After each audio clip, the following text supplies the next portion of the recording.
Hey Ida, this is another shorter search. So I want to look at two specific things as we go. So we're going to look, you encounter the same problem, which is the wall back here is blocked by two objects.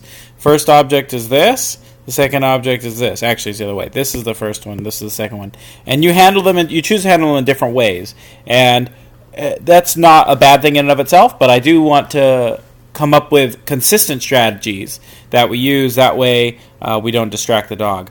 Because if there had been a hide there in either of those places, we could have missed it. So you start out nice and calm. One thing that's interesting, in this room, in comparison to the other two rooms, you decided to go on leash. Now maybe that was the rules, where that you had to go on leash in this room, but if you didn't, then my question is why? I know that they said there are two out of play areas, but that in and of itself isn't good enough reason to go off on leash. So I want to make sure that I understand your train of thought about why you chose to go on leash. So the first time we're here, and instead of helping the dog go along the wall, instead you draw him and pull him back and go around the table like this, which means a hide back here is very easy to miss, especially considering that these are refrigerators, which do weird things to odor. So you kind of pull him, as you can see. He's working that area nicely. You kind of are drawing him around the table this way.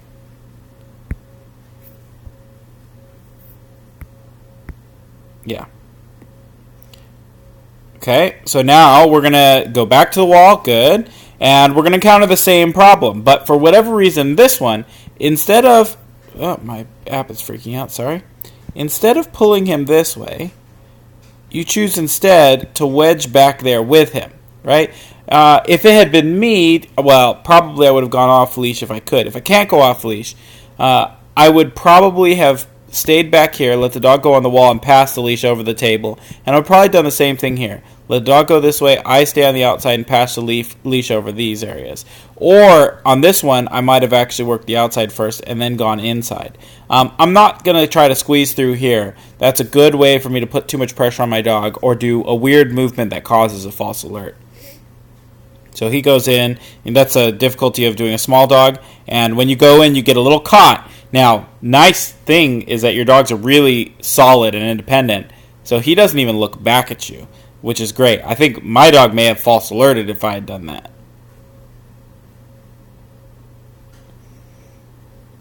The rest of the search looks nice. This is good handling from my point of view.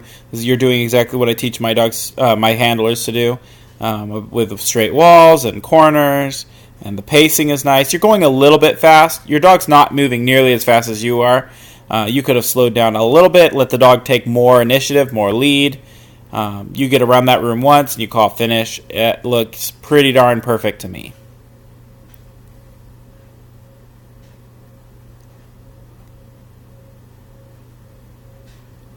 And the finish call is coming up. There's the finish call.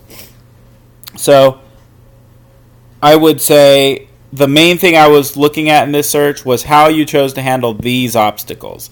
The hide was not too relevant. And we should think about that. What's the best way to handle this kind of problem?